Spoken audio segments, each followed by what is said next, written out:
Marista Conectado. Enem 2020. Olá, alunos. Tudo bem? Estou aqui para dar sequência ao nosso podcast. Aqui é o professor Rodrigo, professor de matemática, do Colégio Marista de Patos de Minas. E dando sequência ao nosso bate-papo, eu separei aqui duas questões envolvendo porcentagens em matemática financeira de alguns vestibulares. Na verdade, é uma questão da UERJ e uma questão do Enem de 2011. E aí eu gostaria, dentro dessas questões, de estar fazendo alguns comentários, fazendo algumas observações e fazendo suas resoluções. Vamos começar aqui pela primeira, a questão da UERJ, e fala lá sobre uma aplicação da matemática financeira, né? Ela está associada ao imposto de renda, certo? E onde nós vamos aplicar a porcentagem. No Brasil, o imposto de renda deve ser pago de acordo com o ganho mensal dos contribuintes, com base em uma tabela de descontos percentuais. Esses descontos incidem progressivamente sobre cada parcela do valor total do ganho, denominadas bases de cálculo, de acordo com a tabela a seguir. Segundo a tabela, um ganho mensal de R$ 2.100 corresponde a R$ 15 de imposto. Admita um contribuinte cujo ganho total em determinado mês tenha sido de R$ 3.000. Para efeito do cálculo progressivo do imposto, deve-se considerar esse valor formado por três parcelas, 1.900, 900 e 200. O imposto de renda em reais que deve ser pago nesse mês sobre o ganho total é aproximadamente igual a... Então, primeira coisa, você tem que entender como que isso funciona. Por isso que lá no podcast eu falei que às vezes as questões relacionadas à porcentagem, matemática financeira, vêm sempre com um cunho de aplicabilidade. E você tem que ter um conhecimento de mundo alinhado. Apesar daqui explicar um pouquinho, mas às vezes não é todo aluno que vai conseguir entender. Por exemplo, o cálculo do imposto de renda que está sendo explicado aqui é o seguinte: você sempre tem que pegar o seu ganho e, vamos dizer assim, fracionar ele de acordo com essa tabela.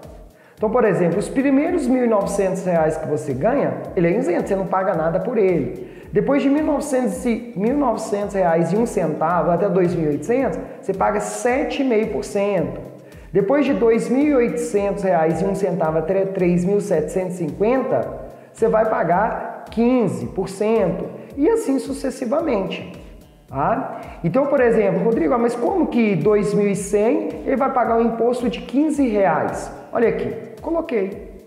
Olha lá, por que 2.100 paga um imposto de R$ 15? Espera, 2.100 menos 1.900, que é a parcela que é isenta, certo? Eu peguei 2.100 menos 1.900, sobrou quanto? 200. E esse 200 agora vai para outra faixa, porque ele passou de 1.900. E aí é sobre esses 200 que vai ser cobrado imposto de quanto? 7,5%. Aí a gente fazendo 7,5% de 200, certo? Como que eu fiz o cálculo? Eu fiz assim, ó, 7,5% é 7,5 sobre 100. No lugar do dia eu coloquei vezes 200. Fazendo o cálculo, eu cancelei os dois zeros aqui, do 200 e do 100, 7,5 vezes 2, 15. Então, ou seja, R$ 15, como está aí no problema. Mas agora ele quer que a gente admita um contribuinte cujo ganho total em determinado mês tenha sido 3.000. Quanto vai ser o imposto que ele vai ter que pagar? O exercício aqui já deu até para nós, ó. Eu vou ter que fracionar esses 3.000 dessa maneira. Então, vamos lá. Olha aqui. Agora vamos para a resolução da questão. Primeira coisa, 3.000 deve ser fracionado, igual mostrou lá. Então tá, os primeiros 1.900 vai ser isento, de acordo com a tabela. Pronto, de acordo com a tabela, os primeiros 1.900 é isento. Depois, eu vou pegar mais 900, que está na outra faixa, porque essa faixa aqui vai de R$ 900, de R$ 1.900 até 1 centavo, de R$ 1.900,01 até R$ 2.800, são R$ 900, certo? Então, os 900 vai estar nessa faixa. Somando aqui 1.900 mais 900, dá 2.800. Falta quanto para 3.000? 200. Então 200 vai estar na outra faixa agora, de 15%. Então agora eu vou fazer o cálculo. 7,5% de 900, olha lá, 7,5% de 900. Fiz o cálculo, 7,5 sobre 100 vezes 900. Cortei o zero, fiz o cálculo aqui, deu 67,50. Agora eu vou fazer o cálculo de 15% de 200. Fazendo o cálculo, 15%, 15 sobre 100 vezes 200. Cancelei os dois zeros, 15 vezes 2, 30. Então, ou seja, o imposto vai ser R$ 67,50 mais R$30, que deu R$ 97,50. Então, quer dizer que é aproximadamente 80, que é a letra, 98, que é a letra B, tá? 97,50 aproximadamente 98, ok? Então, ou seja, 98 vai ser o imposto de renda que ele vai pagar sobre um ganho mensal de R$3.000. Agora vamos para outra questão do Enem de 2011, também envolvendo porcentagem. Uma pessoa aplicou certa quantia em ações.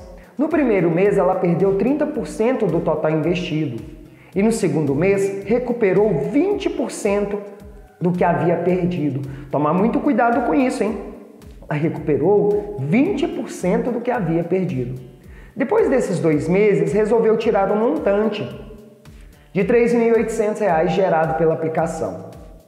A quantia inicial que essa pessoa aplicou em ações corresponde ao valor de... Então vamos lá. Primeira coisa, como eu não sei a quantia que ela aplicou em ações, eu vou usar o X. Quantia inicial, X. Beleza. No primeiro mês, ela perdeu 30%. Então espera, como ela perdeu 30%, 0,7. Ah, mas Rodrigo, eu não entendi isso não. Perdeu 30%, foi para 0,7. O que eu fiz? Olha aqui, como assim, né? Como que é 0,7?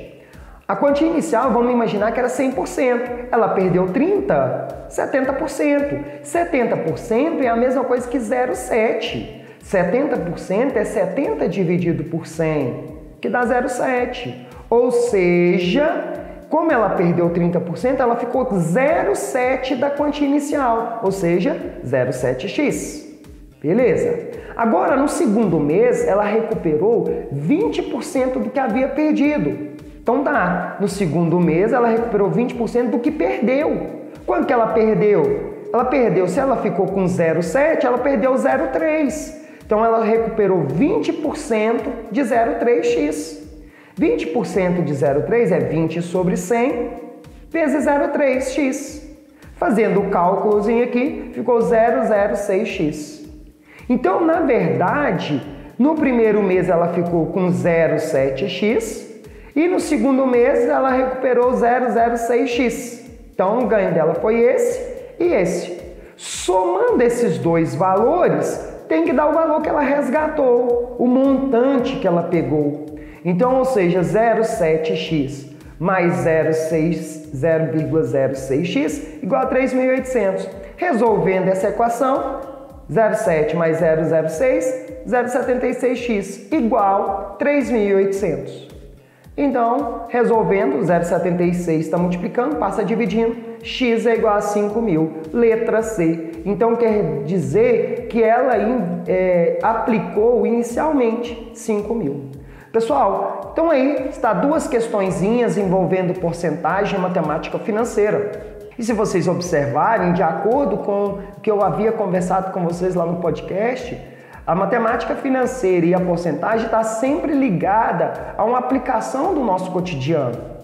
Então, ela sempre vai vir aliada com conhecimento de mundo, certo? Por exemplo, nós falamos de imposto de renda, nós agora falamos de investimentos, de uma bolsa, né, em ações, certo, pessoal? Espero que eu possa ter contribuído com vocês. Estou sempre à disposição, pode me procurar aí nas redes sociais, professor Rodrigo Borges.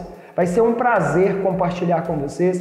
E sempre, não esqueça, Marista sempre conectado. Não só conectado com as disciplinas, não só conectado com os conteúdos, mas conectado com você, aluno.